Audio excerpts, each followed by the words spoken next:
I'm confused. What's up, it's Olivia. Random video coming at ya because I just got back from watching Crimes of Grindelwald. Now, over the past couple of days, I've seen some of my favorite YouTubers upload videos about this. I have not watched them, but Connie Glenn uploaded one that said, JK Rowling, I am confused. So I was like, okay.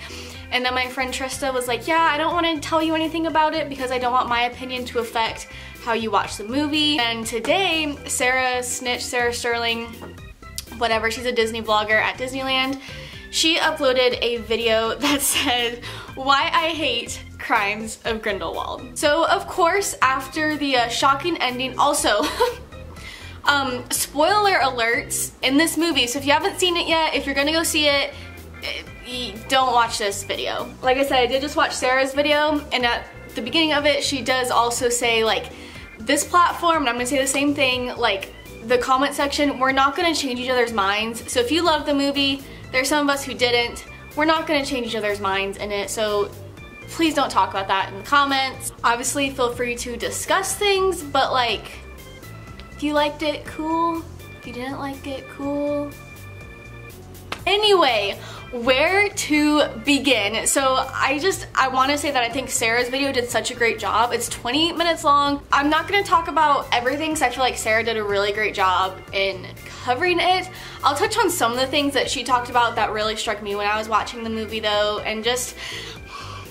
So, shall we just start with the ending? Credence is a Dumbledore. So in Sarah's video, she talks about how the timeline just like doesn't line up at all. It also doesn't line up for McGonagall. So although that was cool, like seeing her for a split second, it's like she supposedly wasn't even born yet when these movies are taking place. But Sarah talks about how Dumbledore's mom, you know, died in 1999. So it's like, okay, maybe it's a half sibling, but Dumbledore's dad had been in Azkaban since like 1880 or 1890 or something like that. So like, how is this a blood brother of Albus Dumbledore's? Like, okay, my really big question is, are we to believe that he is a Dumbledore, or is it just that Grindelwald is lying to manipulate him? Is that all it is? I'm fine with that if that's all it is. Then I'm just very confused as to if we're supposed to believe this or not, which, here's the thing, if the rest of the movie was actually accurate to what we've learned in the past 7 Harry Potter books, then I would be like, oh yeah, no way he's a Dumbledore. But since people are just like doing spells without their wands and doing stuff in front of muggles and magical dust that tells you the past, like, because all of that is just fine, then I don't know what I'm supposed to believe about, is Credence actually a Dumbledore? Another thing I have a problem with is, okay, so Leta Lestrange, I'm just confused as to how it's like, oh, she was actually shipped off to America, but then she went to Hogwarts. So, if she went to Hogwarts, then that means she got her letter, right? Like, she got a letter and went to Hogwarts. So didn't they find it strange that her brother never got his letter and sent to Hogwarts? Like, I don't get why it's like, is he dead? Is he alive? But like, if he's alive, then he should have got sent a letter because apparently they can travel overseas to America because that's where Leta was. And also, okay, they never explain like her other brother. I don't remember his name, the one that had the like parasite in his eye. Okay, so was his unbreakable vow with his dad that he would kill whatever Lestrange, the dad, loved the most? Was that who the unbreakable vow was with? Did it ever say that in the movie? Were we just supposed to assume that? And okay, Nagini? Really? I'm very, very, very confused. So yeah, in Sarah's video, and again, like, I'm just kind of trying to touch on some of the things that she didn't talk about, so please go watch her video for like the full, and like I agree with everything she said in that. But Sarah mentioned how a human transforming into an animal shouldn't be a big deal in the Harry Potter world. Like she says in the very first scene of Sorcerer's Stone, McGonagall transforms from a cat to a human. Like, we've been aware of this since day one, right? So why is it all of a sudden this crazy thing that this woman can transform to a snake? I get that maybe it's weird that like she was blood cursed and will turn into a snake forever, but also what I don't understand is like, okay, what's the life expectancy of like a snake? Or does she take on the life expectancy of a human? And like, what year is this and how old is she? And then at what age is she supposedly at during, like, when she's with Voldemort and stuff? I don't know. I'm very confused. I'm very, very confused. And who knows, maybe the timeline does match up. I still just, I don't get why she was in the movie other than to be like, oh, Nagini, this was her past. How did she go from being like a circus freak to against Grindelwald, and then I'm sure we're gonna find out then how she becomes a permanent snake, and then chums with Voldemort, and then gets transferred to a zoo in Little Whinging, Surrey. And the part where Jacob was saying, and I'm going all over the place, but the part where Jacob was saying that the rain only obliviated the bad memories. And again, like, Sarah talks about this, but literally then what was the entire last scene of Fantastic Beasts? Where it's like, he doesn't remember anything. Oh yeah, he just comes up with these beasts in his head. Like, he just had the inspiration one day to make little pastries that look like all these little things. Honestly, I think the most shocking thing in this movie to me was when it ended and it said it was directed by David Yates, who directed a lot of the Harry Potter films, and was produced by J.K. Rowling, or at least co-produced or something like that. I literally cannot believe that she had anything to do with this movie. It's like when Disney bought Lucasfilm and now they're making movies, and I'm not a Star Wars fan, so I don't know if they're screwing it up or not, but that's just kind of what it seems like to me. It's like an outside company got the rights to it, and now they're just doing whatever the heck they want with it, disregarding all the past, all of the rules in the Wizarding World. Another thing, like, they're just saying spells without their wands out.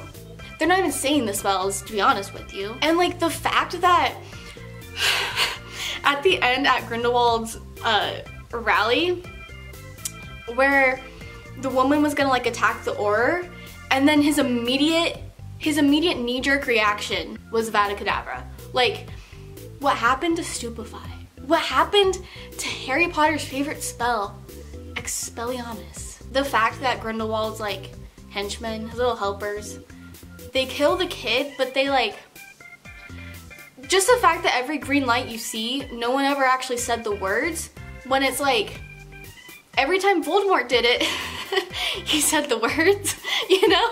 Like, if Voldemort, because that's the thing, that's, like, there's a whole section in, what book is it? The 6th one, I believe, where they're learning about, maybe the 4th one and the 6th one, where they're learning about the unforgivable curses and like how much more like energy it takes to do these curses. It takes a lot more energy than to just like think it and it happens, you know? Like, it's like when Harry does the Cruciatus curse on Bellatrix at the end of book 5? Book 5?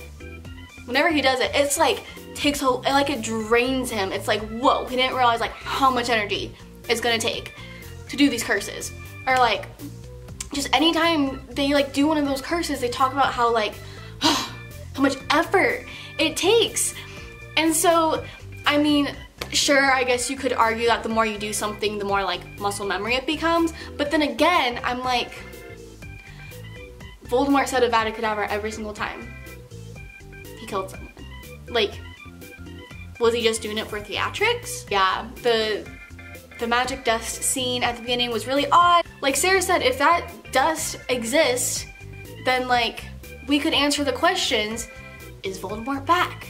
Did Sirius Black kill these people?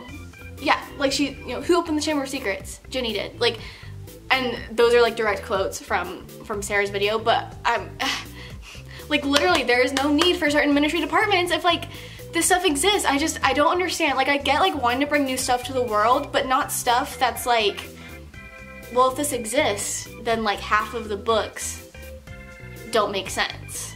Okay, also, is it just me, or in these movies, do they just throw around a lot of names? Like, I was very confused at the beginning of it. Whenever they said names, I was just like, am I supposed to remember this person? Is this a brand new person? I was very confused for part of it. The blood pack, and like, okay, let's say the blood pack is an actual thing. Wouldn't Dumbledore straight up tell them instead of, I can't, oh, I would, but I just can't. Wouldn't he say, yo, I literally can't, I have a blood pact with him? Also, like, I'm so confused. Like, I understand that like fashion changes, but like wizards in the books are known for having the craziest outfits and like not understanding muggles or their world or their fashion, like just not understanding it. And I get that like later on in the movies they did have them like wear secular clothes, civilian clothes, I don't even know the right word for it, muggle clothes. I think the third one is the first place we see it, like when they're going to watch Buckbeak and everything. So like, okay, you have real clothes, I don't know. Like, where do you go from like wearing suits to school?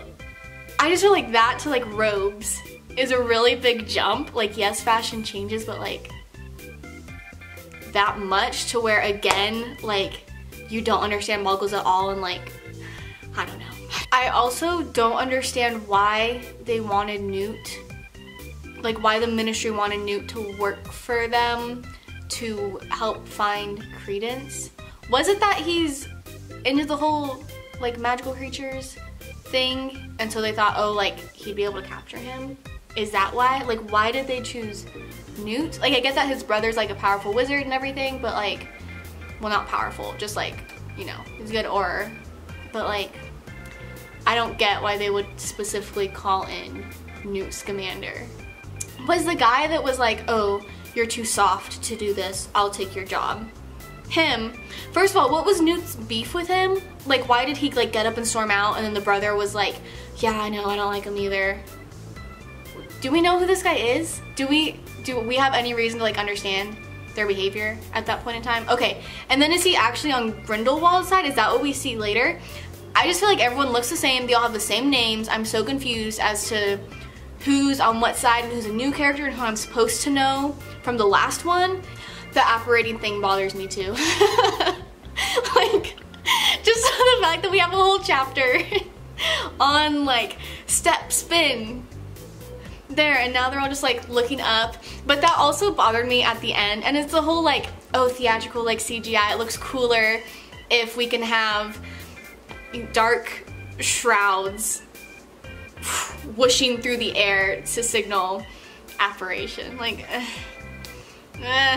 last thing, Queenie going over to the dark side? Oh, okay, also, second or actual last thing, like PS, not like how he was like doing a hookah or what, I don't even know what it's called, blowing the smoke to reveal World War II. So you can see the future too and project the future.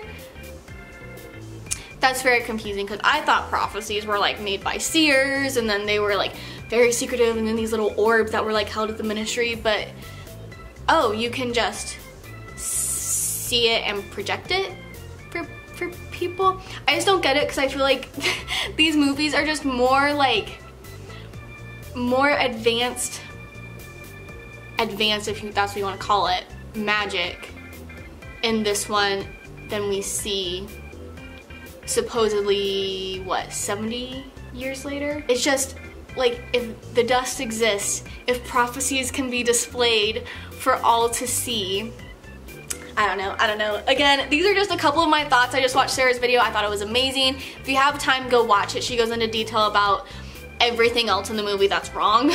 These were just a couple of things like kind of in addition. Let me know if you saw the movie. what bothered you about it, what you're confused about, your thoughts. Maybe we can help each other out. You can help me on some of the things that I'm unclear about. If you loved it, awesome. If you loved it and don't like the fact that other people didn't like it, get over it and get off this video and maybe just stay off of social media, because that's a lot of what you're gonna see over the next couple of days. Thank you so much for watching this video. I know it's not upload week or day, but you know what? I just watched the movie and now I want to talk about it. If you like this video, please give it a big thumbs up. Keep dreaming out loud. Dream sweet dreams of the original 8 movies, 7 books. Where Hogwarts is our home and not this place that's now a very just confusing. Like, okay, I gotta stop talking now. Okay, have a great day. Bye.